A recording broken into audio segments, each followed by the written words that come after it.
வாய்மொழியும் எந்தன் தாய்மொழியும் என்று வசப்படவில்லையடி. வயிற்றுக்கும் தொண்டைக்கும் உருவமில்லா ஒரு உருண்டையும் உருளுதடி. காத்திருந்தால் எதிர்பார்த்திருந்தால் ஒரு நிமிஷமும் வருஷமடி.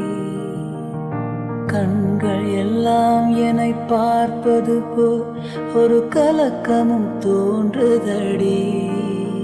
இது சொர்க்கமா நரகமா சொல்லடி உள்ளபடி.